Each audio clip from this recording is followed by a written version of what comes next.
Sina Mika Salamanca at Brent Manalo, ang duo na tinawag na Breka, ay nakoronahan bilang ang malalaking nagwagi sa kauna-unahan na Pinoy Big Brother Celebrity Collab Edition. Kaya alamin naman natin kung ano-ano ang kanilang mga naipundar.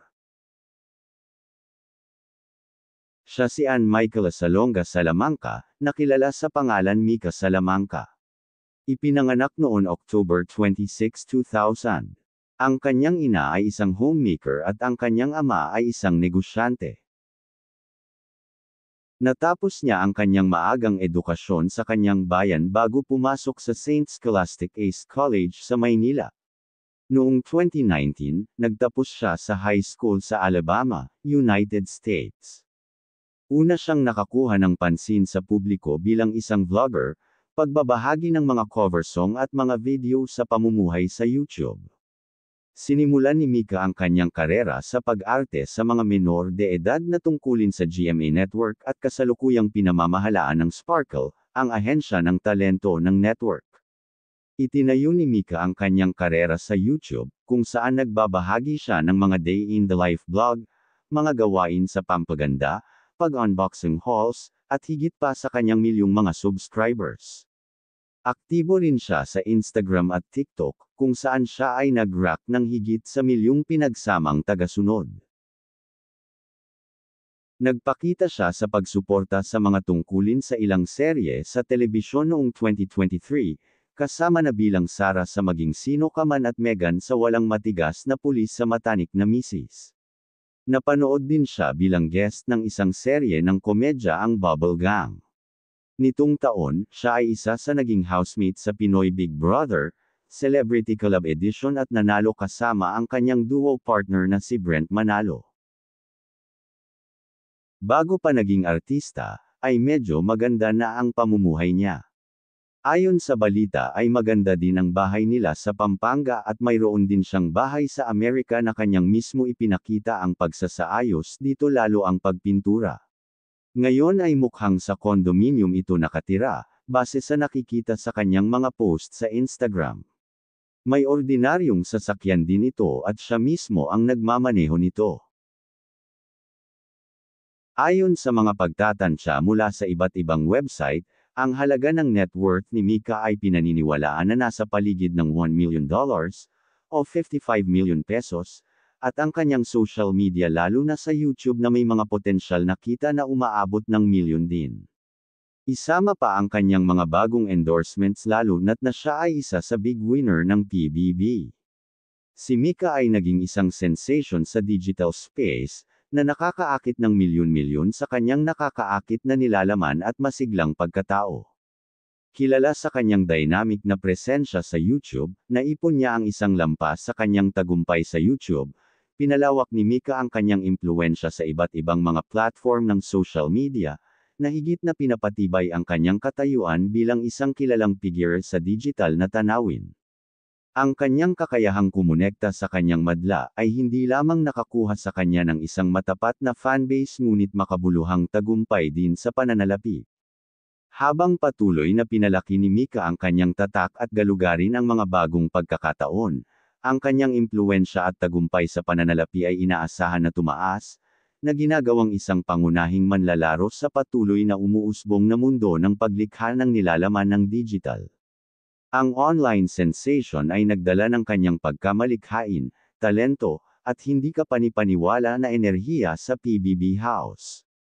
Ngayon, handa siyang lumiwanag sa mga paraan na hindi pa nakikita ng mga tao. Siya si Lael Brent Romero Manalo, nakilala bilang Brent Manalo. Ipinanganak noon December 6, 1997 sa Tarlac. Nag-aral siya sa Wellspring High School, kung saan nagtapos siya bilang valedictorian. Kalaunan ay nag-aral siya sa De La Salle University sa Maynila, kumuha ng isang Bachelor of Science in Advertising Management, na graduating cum laude. Habang nasa universidad, siya ay isang pare-pareho na lister ng Dean, isang nominado para sa Jose Rizal Honor Society at pinakamahusay na thesis, at tumanggap ng Ninoy Aquino Leadership Award. Noong 2015, inilunsad ni Brent ang isang channel sa YouTube, kung saan nakatuon siya sa mga paglalakbay sa blog at nilalaman ng pamumuhay. Sinimulan niya ang kanyang karera noong May 2018, makalipas ang pagtatapos mula sa kolehiyo, na may isang kampanya para sa isang pang-internasyonal na mabilis na tatak ng fashion. Makalipas ang isang linggo, inanyayahan siya ni Johnny Manahan ng Star Magic sa audition. Nagpatuloy siya sa pagmomodelo habang dumadalo sa mga workshop, kahit na ang kanyang karera ay nag-ambala ng COVID-19 pandemic. Ginawa ni Brent ang kanyang acting debut noong 2020 kasama ang serye ng I Want na Ampalaya Chronicles, na naglalarawan sa karakter na si Jeric. Kalaunan ay lumitaw siya sa Broken Marriage Vow bilang Miguel at sa Bitch Brothers bilang Jason Correll. Noong 2024, lumitaw din siya sa serye ng High School Crush sa pamamagitan ng content creator at kapwa housemate na si Esner, kung saan siya ay may papel sa isang miniseries kasama ang aktor na si Sean Vesegas. Makikita ang serye sa mga channel ng YouTube at TikTok ni Esner. Nang sumunod na taon, sumali siya bilang isang housemate sa Pinoy Big Brother, Celebrity Collab Edition, na umuusbong bilang mga nagwagi sa panahon kasama ang kanyang duo na si Mika Salamanca. Ayon sa ibang balita ay may kaya na ang kanyang mga magulang, pero wala ito sariling bahay sa ngayon, pero mayroon at nakatira siya sa isang condominium na laging nakikita sa kanyang mga post sa Instagram. Bukod sa endorsements din siya ng isang condominium, partikular sa mga residences na malapit sa SM Fairview at iba pang mga establishmento. May sasakyan din ito, lalo na marami din siyang iniendorsong mga sasakyan na nakikita din sa kanyang Instagram. Walang nakakaalam sa saktong net worth nito. Bagaman ang buong mga numero at detalye ay hindi magagamit sa mga ulat, ngunit alam natin na si Brent ay gumawa ng isang magandang halaga ng pera mula sa kanyang mga tungkulin sa pag-arte at karera sa YouTube at Instagram. Nangangahulugan ito na siya ay nakakuha ng isang malaking kayamanan at ang kanyang net worth ay inaasahan na nasa paligid ng $3 million, o 176 million pesos.